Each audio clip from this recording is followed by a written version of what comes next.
I tell you that I love you, and you're surprised, disgusted, disappointed, overjoyed.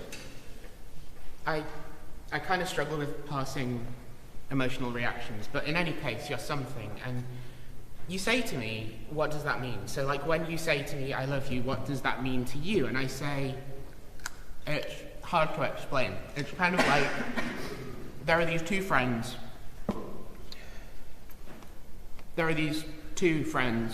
on the edge of a building, on the roof, and they're looking at another tall building across the way, and they're kind of feeling morbid and defeated, and they're kind of measuring out lines on the side of the building where they think that the flood's going to reach. And one of them pauses in the conversation and says to the other one, hey, so you've heard what people are saying, right? Like, when they dig us up in hundreds of years, like, when they see you, do you think they'll dig you up and think that you're a man or a woman, or... And they say, no, I think they'll see a rabbit. A rabbit. How could they see a rabbit? Well, it's difficult to explain, but imagine for a second that you're a rabbit. Like, forget all the human stuff, forget about dating, forget about potato waffles, fixed energy tariffs, forget about voting, forget about books. You're in a field by the farm and you're running away from a fox and you're scared. You're more scared than you've ever been in your life, and you can feel every blood vessel in your body burning with how scared you are. And you panic and you take a wrong turn and you're cornered by the corner of the farm, and you turn around and you see the fox. And the fox is old and it looks like it's been hungry for a long time, and before it lunges at you, you say, mate, why do we have to do this? Like, the farmer, if he catches us, he'd shoot us both, right? Like,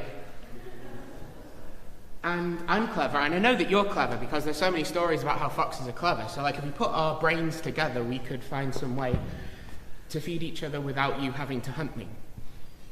And the fox decides to humor the rabbit, and the fox says, well, it's difficult to explain,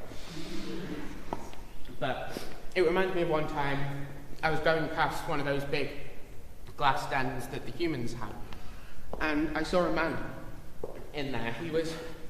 He called himself a scientist, but he had no idea what science was. He'd, through some kind of combination of charisma and creativity and dumb luck, he'd convinced everyone around him by just saying the right things at the right time, being in the right places, doing the right things, that he was a leading authority on particle physics. He didn't know what a particle was. And he was staring at this screen from months of research, expensive research, with this kind of graphical readout of what he was supposed to be presenting on in the morning in front of all of his colleagues, and he had no idea what any of it meant, and he knew, he could kind of see the movie playing out in his mind, right? He was going to go to this meeting in the morning, and he was going to present something. He had no idea how it worked, and his job, never mind his job, his career was going to be over. He'd been spending months on this. It had been a toll on his relationship with his husband. His husband was going to leave him. He'd lose his house. And he said to himself, my God, what am I going to do? And, you know, he'd been awake for 2, 3, 4 days at this point. So I think he was just hearing things, but he was sure that the voice that came back when he said, my God, what am I going to do, was coming from the data or whatever was behind the data. And what it said was, well, it was difficult to explain. Imagine that I've tied you up, consensually, in your room. And you said to me, what are you going to do to me? And I say, well, what kind of punishment do you think you've earned? And you say, well, it's... And I said, no. Now, tell me, now. And you say, well, okay, fine. There's this woman in a concert hall with an orchestra behind her, facing an audience full of people. And she says, thank you all for coming.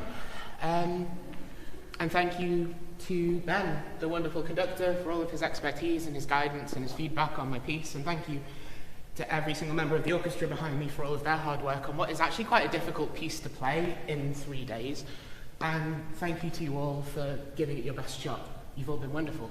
And thank you to all of the rabbits and all of the foxes and all of the cats and all of the magpies and all of the divine apes and all of the other wonderful, beautiful, generous, kind people who I call my friends and my loved ones and my partners, some of whom are here tonight.